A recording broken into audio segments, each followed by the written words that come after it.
Bé, en aquest vídeo veurem com generar idees amb Larson. Per accedir a la secció d'idees, des de la pantalla de límits o des de qualsevol altra secció fent servir el menú lateral, podem anar al bloc de crear on diu idea. Bé, abans de començar, el concepte d'idees és interessant que el coneguem. El que ens permet Larson amb la generació d'idees és agafar fonts de contingut grans, per exemple, doncs un arxiu PDF molt gran, un vídeo molt llarg, i extreure aquella informació principal, aquella informació clau d'aquell article, d'aquella font de contingut, perdó, per començar a treballar a partir d'aquí. Aquí en tenim algunes de generades. Jo vaig a fer una de nova, d'acord? Si premo el botó que diu nova idea, el sistema em permet doncs, agafar una URL, podria agafar una pàgina web en la que hi ha molta informació, carregar un fitxer de text, un Word, un Excel o un PowerPoint, imagineu una presentació doncs, molt llarga o un PDF, una imatge, una transcripció que hem fet amb el sistema, un subtítol, un arxiu d'àudio o vídeo o un YouTube.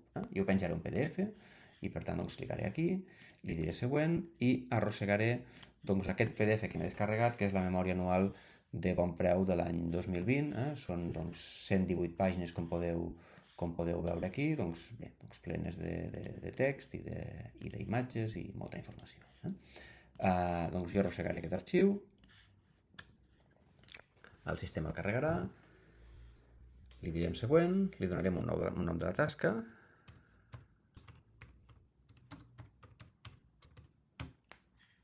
i li direm en quin idioma volem generar l'extracció d'informació. La memòria està en català, doncs podríem generar l'extracció en qualsevol altre idioma.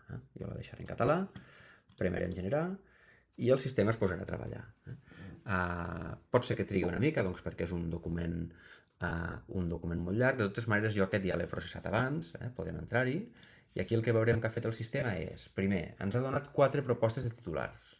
Aquí ens en dona doncs, 1, 2, 3, 4. Doncs 1.000 nous llocs de treball creats per bon preu malgrat la crisi de la Covid-19. Després ens fa un resum.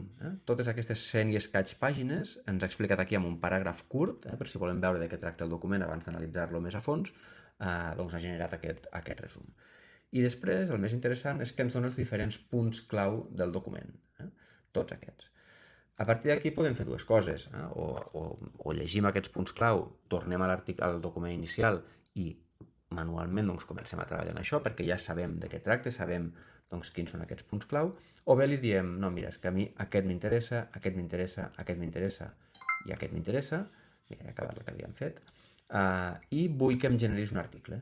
Si jo premo generar article, doncs el sistema em tornarà a portar a la generació d'article, em demanarà doncs, que li digui quin tipus d'article vull crear, doncs, per exemple, vull crear doncs, un comunicat de premsa, em donarà el títol, l'idioma, quants caràcters vull, generaré, i el sistema doncs, ara agafarà aquell PDF, extraurà la informació que jo li he dit que era important i em generarà una nota de premsa de 2.000 caràcters, ja acabat, amb aquella informació. Si jo entro aquí, doncs tinc aquí la nota de premsa. 2.220 caràcters, hem dit que era aproximat, la podem descarregar, copiar, etc.